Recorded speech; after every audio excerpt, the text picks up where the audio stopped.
What's up, Gator Nation? How you doing today? Today we're going to go ahead and cover the amazing recovery story of defensive lineman Jamari Lyons. As most of you know, Jamari missed the entire 2024 season, and he's been on a road back to get back on the field and be able to play. This is a redemption story, in my opinion, and a story of having no quit in your belief and the fact of coming back from a major injury. Friend of the channel and Sports Illustrated reporter Cam Parker wrote an article about his story, and I'm going to go ahead and read to you and give you my thoughts. Also, we're going to go and cover Billy Napier's Monday press conference, which he had a lot to say in Monday's press conference. So let's get started with the article, and as always, go Gators. There are your regular football bumps and bruises, and then there are what Jamari Lyons suffered over a year ago. The Florida Gators defensive tackle, poised for a breakout 2024 season, nearly saw his career come to an end with a broken ankle suffered in the team's first scrimmage of fall camp on August 10th.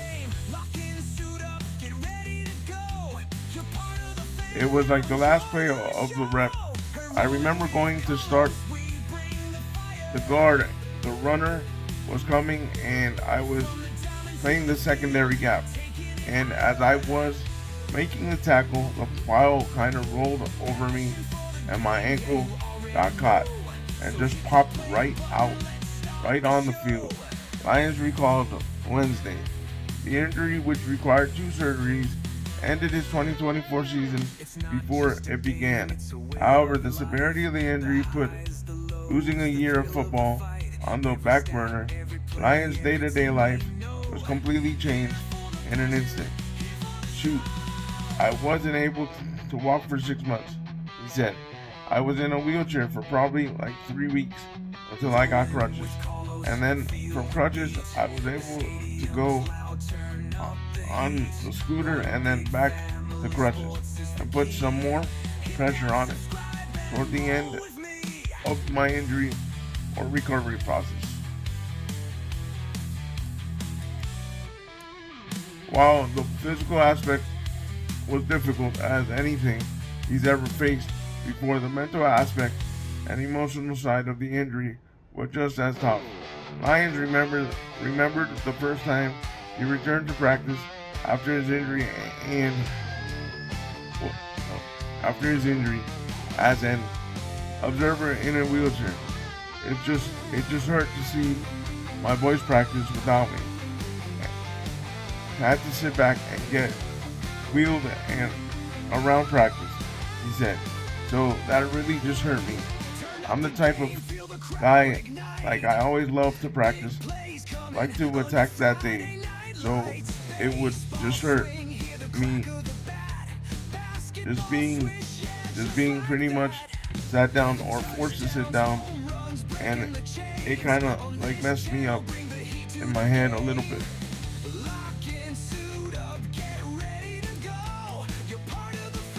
Seeing defensive line coach Gerald Chapman, who was entering his first season with the program for the first time after his injury, was just as emotional. When I was injured, he came to visit me. It was hard. We both had some tears, Lyons said. He just kept making sure that I was out of my head, and he kept reminding me that I was going to get back to healthy and being 100%. Every day he saw me when I was in a wheelchair in the building or when I was in the hospital. He came to visit me at my house as well. So he was making sure that I'm out of my head and doing the right things.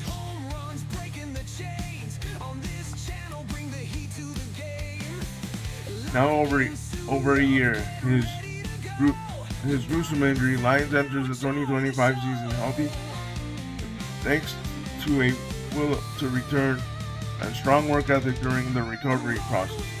strength and conditioning coordinator Tyler Miles reflected on Lyons' injury at the beginning of fall camp. Jamari's injury was so bad, Miles said, for him to come back from that and to not give up and to come and be pushing himself and have a really good offseason and put on muscle and all these things. There were a lot of people out there after that kind of injury could have hung it up, and he didn't. He kept pushing, and he really had a good offseason, and he hasn't held back one bit.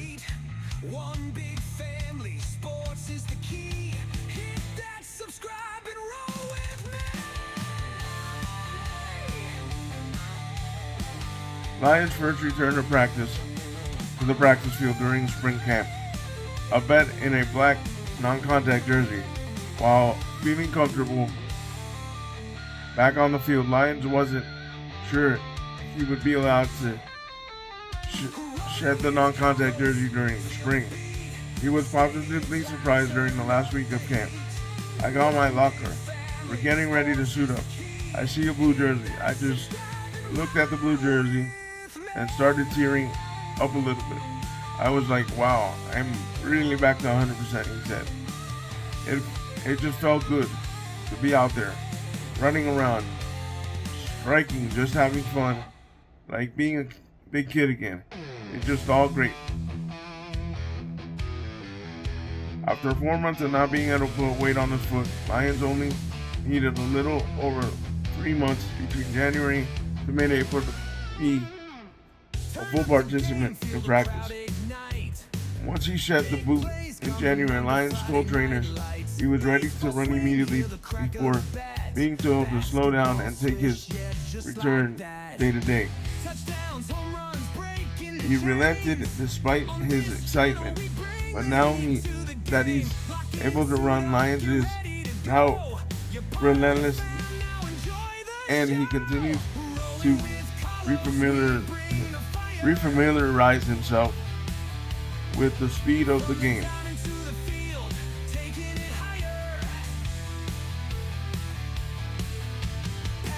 My ankle completely popped off the bone. Bone was hanging out of my own skin. Bone was hanging out of my own skin.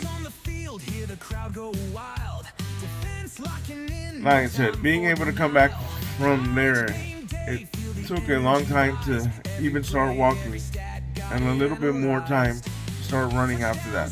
But obviously I was able to push through and keep going. And now I'm out there running around, striking blocks, getting off the ball, making plays, making tackles during camp and practice. The work ethic to return, though, was something Lyons had already been known for among his teammates and coaches.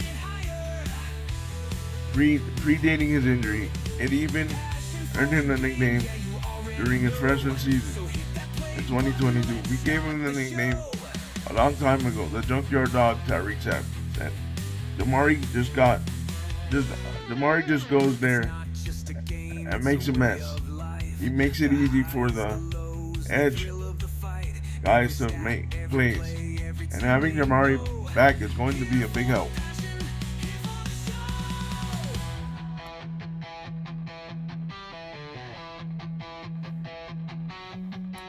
The nickname, which came from UF defensive line coach Sean Spencer, described Lyons as being an instant playmaker and disruptor on the defense despite inexperience and needing proper development with technique. It's kind of a lift me up, just being able to get the nickname, especially your freshman year. Everyone wants a nickname, Lyons said. So again, a junkyard dog. It's like, oh, I'm grinding. I'm in the mud. I'm in the mesh. I'm in the sticks. The nickname combined with his effort helped carry him through what head coach Billy Napier described as a terrible first summer for the former prospect out of Barrow. out of Vera High School. Jamari, he's one of the original Napier said. We went to see him the first couple of weeks we were on the job. I remember going to his high school, watching the tape.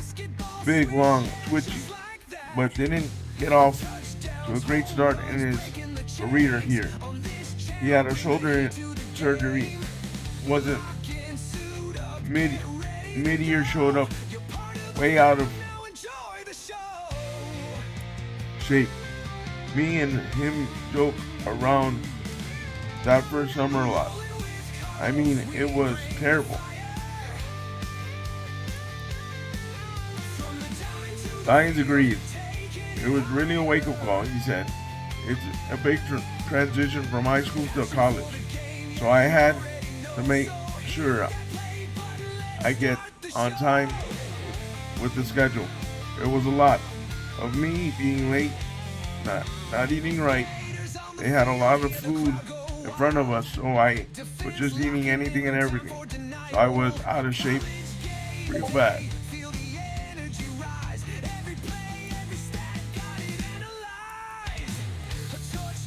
Quickly realizing he needed to make changes, Lyons relied on a group of veterans in front of him to learn how to do things the right way. Little did he know he would have to put those lessons into practice 2 years later while recovering from his injury.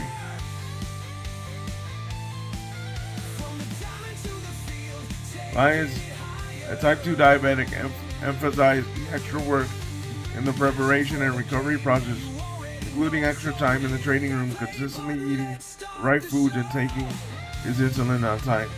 I just took every step seriously than I was before. I was kind of slacking, he said. I was young, so I wasn't doing the things I needed to do to keep my body healthy. But now I have a pro mindset and keep pushing and stuff. With the 2025 season nearly 2 weeks away, not only does Lyons find himself back on the field, but also in contention for a starting position at the nose tackle. The redshirt junior is currently competing with rising sophomore Makai B and true freshman Joseph Mambachu at the role.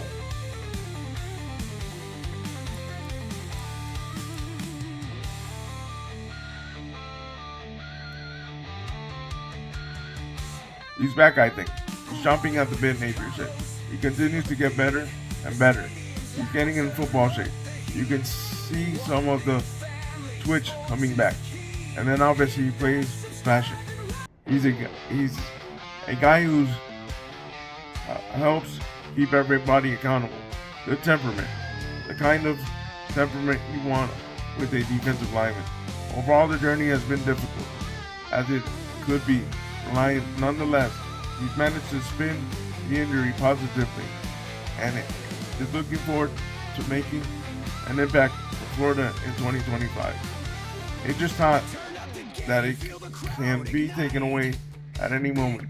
I was very down inside and don't want to feel that way ever again, Lyons said. So every opportunity, every chance I get to go out on the field, I just make it my best and give it my all. I got it.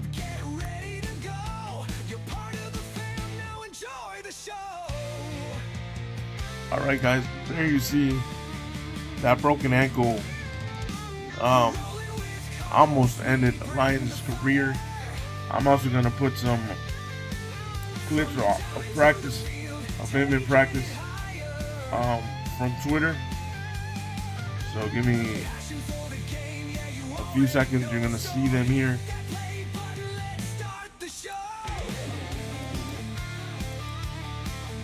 When you watch the video. Alright guys, let's go to Billy Napier's press conference from yesterday. And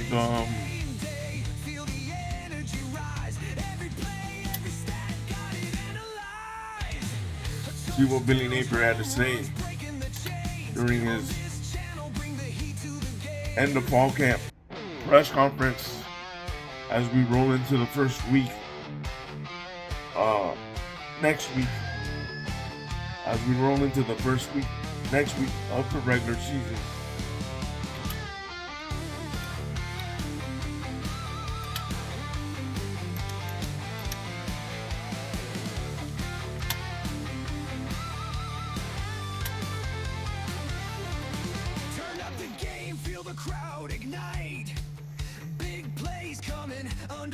All right, let's listen to this pressure from yesterday from Billy Napier.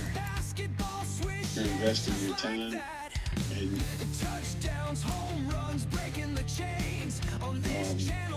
came to visit with the team. A couple common relationships with Joe Houston, Brandon Spikes. And man, what an impressive body of work. And I think the more that I learn about Matthew and his background and his career, not just a football player, but more importantly, a leader, kind of a glue guy, obviously well recognized for his special team play.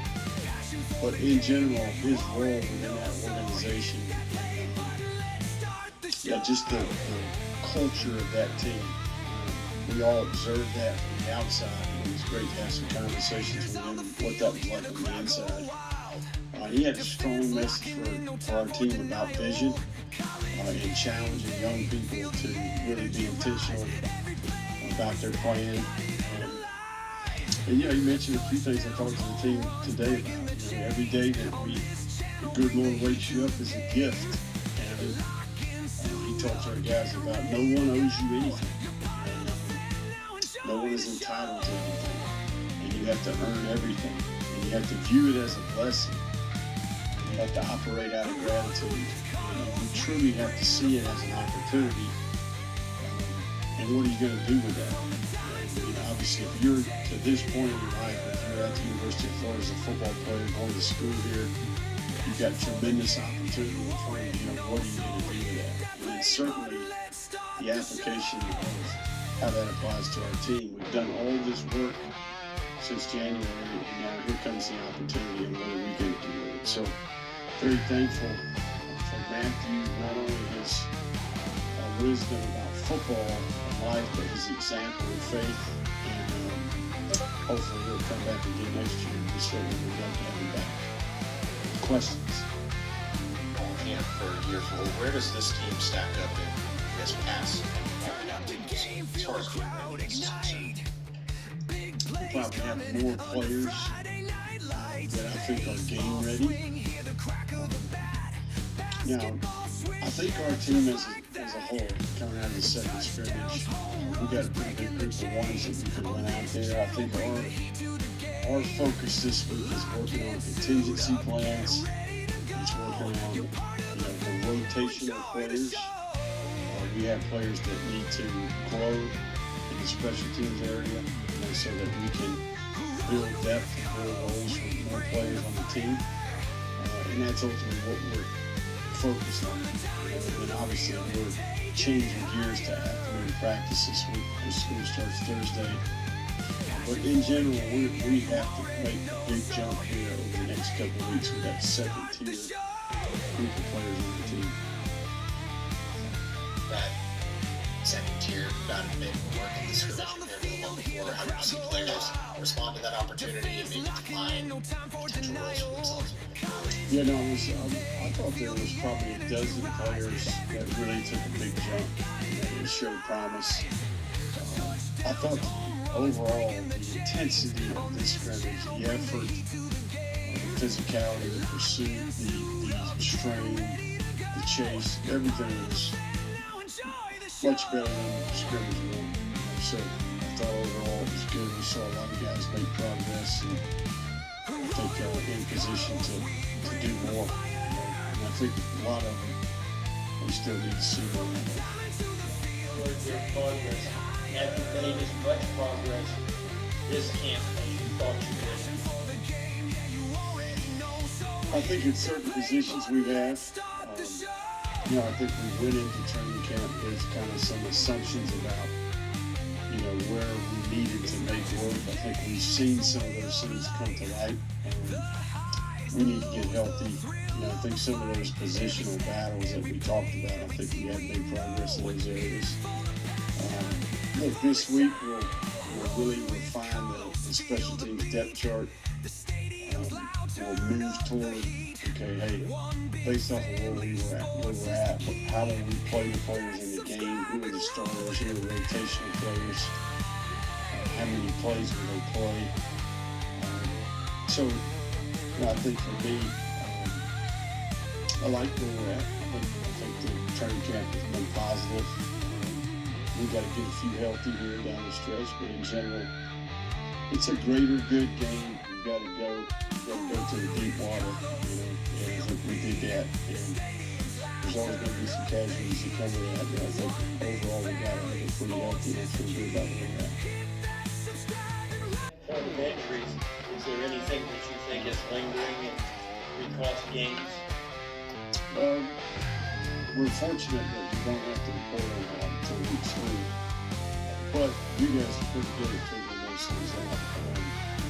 Look, I think we've got, this is not atypical of any training camp we had. We'll see where we're at when we get to next week, and we'll put the players out there that are ready. Contingency plan, probably the biggest one to talk about is quarterback 2. What have you seen from that battle, not in fall camps? Yeah, still not very much a battle. I wish I had more clarity, but I don't. So we continue to work with that group this week. Hopefully, the closer we get to Gator, the more clarity we'll have. So, still nothing clear cut. You still on track for where you guys playing? Yeah, today this is the most. They took team reps today, which was good. And obviously, he's hitting a great full stack of throws last week, 4 days in a row. Didn't scrimmage, but did quite a bit of work that day. So yeah, he's feeling much better. He's moving around well. Yeah. Well, Were those his first team reps? Well, when I say that, he's done quite a bit of work. I'm talking about not in a controlled setting, if that makes sense. So, Is that the first time he's done that? no. But he took 15 reps today. He's done it in the past, but I think he's doing fine. Whether Brand was in here Friday. I think he ended all the, we got like 20-some players, 23 of them, like he said. Say it one more time. 23 players we spoke to. Yeah. But he was the last one. Saved the best for last in some ways. Really impressive. Yeah.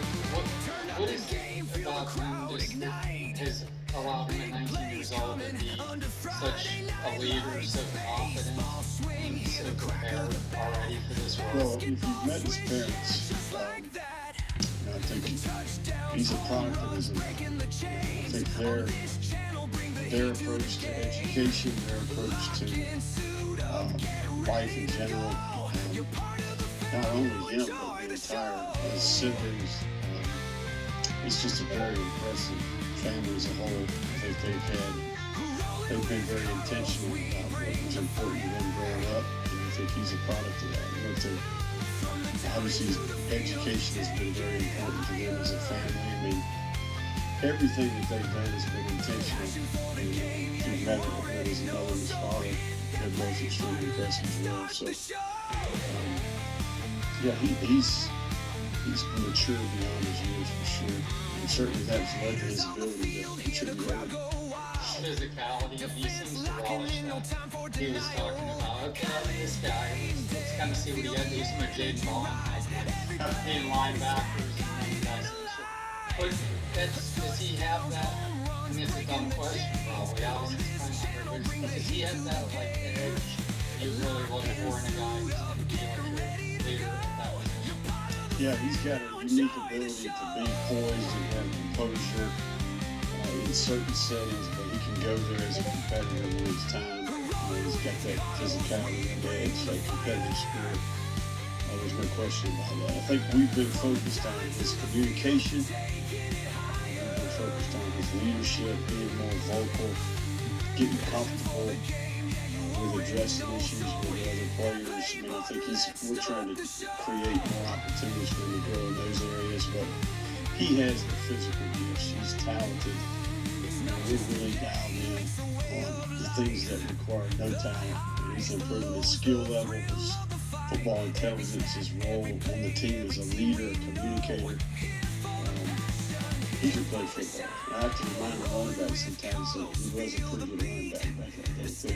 I felt like the defense was a little ahead of the offense. I feel like the offense is catching up because the balance been practices and scrimmage. Yeah, we had more good plays on offense in the scrimmage. I think it was a little, it was kind of a tale of two halves. That moved the field portion of defense, controlled that part, and the competitive part, good on good. The offense had the upper hand. So I think it came down to a couple points at the very end. Confidence kind of carrying over. I know the spring game was a little bit of an aberration, but between the end of the season and what they're doing in camp in terms of the defense, how do you feel about it?